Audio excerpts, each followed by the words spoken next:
でもふと気づく雨が止んで雲の隙間から光が差す空にかかる七色の橋。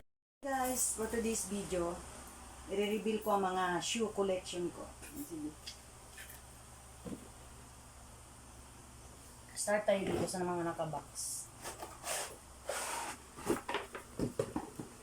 Ito siya guys, Parisian siya. Parisian. Ito siya.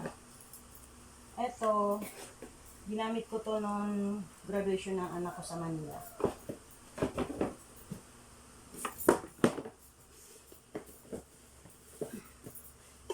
Ito naman, ginamit ko siya nung nag-recognition si Sharipit. Isang beses ko pa lang siya nasusuot.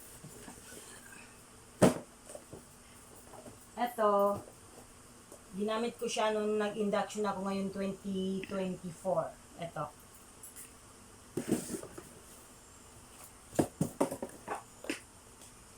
Ito, isa to sa mga paborito ko. Ang dami ko na siya nagamitan na, ito. Ang dami nang nagamitan na okasyon tong sapatos na to. Kasal, nung nag-induction party ako noong 2023, tapos sa maraming kasal natin na nitong sapatos na to.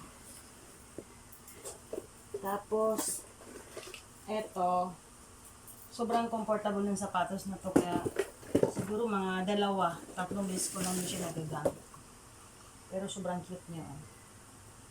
Ano siya, wala siyang heels, pero napaka-comfortable. Isa sa mga paborito ko.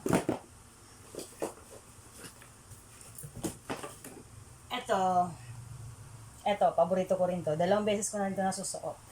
Sobrang cute nito. Transparent yung ano niya. Nagamit ko siya noon sa wedding, tapos noon sa recognition ulit ni Sharipit, nagamit ko to siya.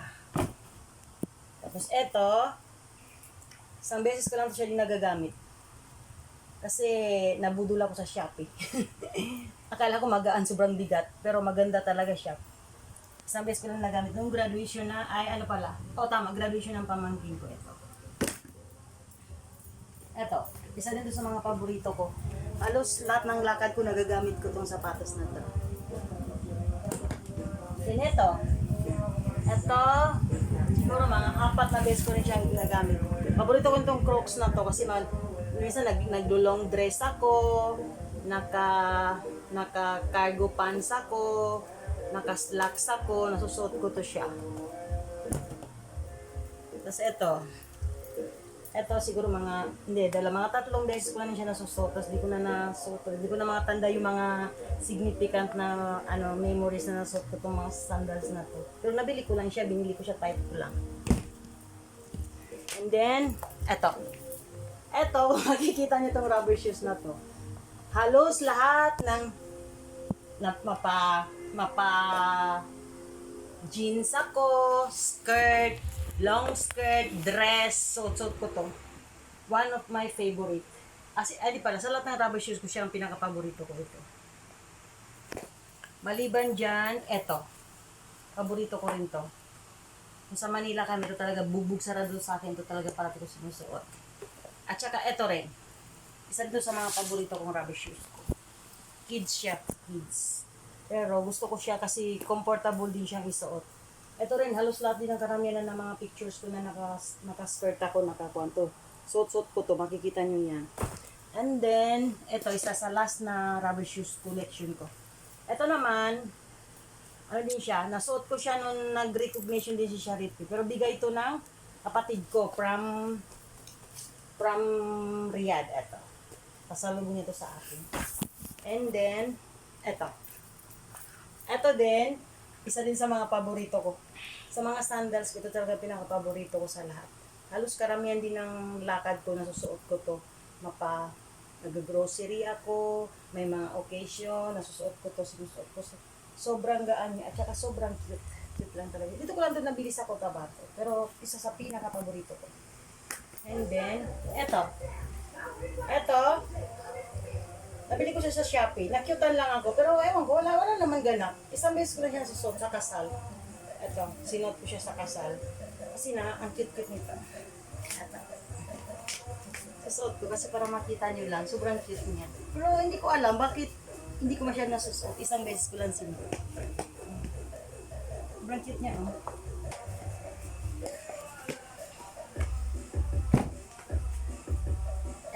Ito yung latest ko naman. Latest ko na ako.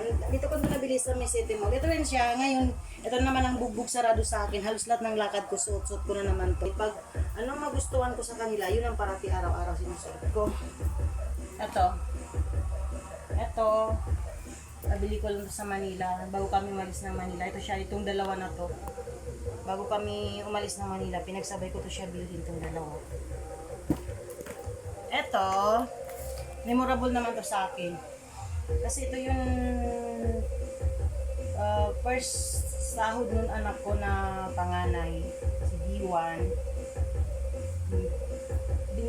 Binigyan niya ako ng pera, ito yung nabili ko. Gusto ko rin to siya kasi sobrang sexy niya sa paa.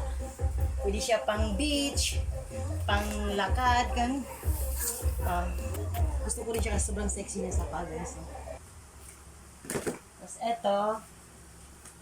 ito din, ito naman. Ito siya.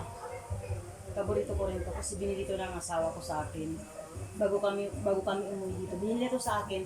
Dalawa to siya. Dalawa, isang maroon. Pero nung sabi niya sa akin, bilhin ko na yung dalawa. Sabi ko, wag mo na yung maroon, palitan mo ng size kasi bibigay ko na lang sa ate ko. Kaya eto. Hindi ko masyado sinusot kasi binili niya to sa akin. Itong Pag Manila ko na last. Doon ko to nabili. Binili ko doon. Wala lang, nakyutan lang ako. Siguro doon sa Manila, nasuot ko siya nung nabang nandoon ako, nakabakasyon. Pero pag uwi ko dito, hindi ko maalala kung nasuot ko ba o wala. Basta ano lang siya, cute lang. Kasi basta mga pink guys, napansin yung mga chinelas ko tsaka mga rubber shoes, karamihan sa kanila pink. Ito rin, santo sa mga bugbog sarado sa akin na chinelas kasi gusto ko to siya. Ano to siya, lalo na pag umuulan. Dito ko lang ito nabili sa may city mo. Mura lang ito. Ito din, sa dito sa mga ano ko. Parang nasusot ko naman palagi pero minsan-minsan ko na lang yung sinusot simula ng mga walang asawa ko. Kasi hindi na bumili nito sa akin. Ito, binili niya ito sa akin. Sa ano lang to, sa may Super. Pero isa siya sa mga paborito ko. Hindi ko siya sinusuot masyado kasi ayaw ko masira.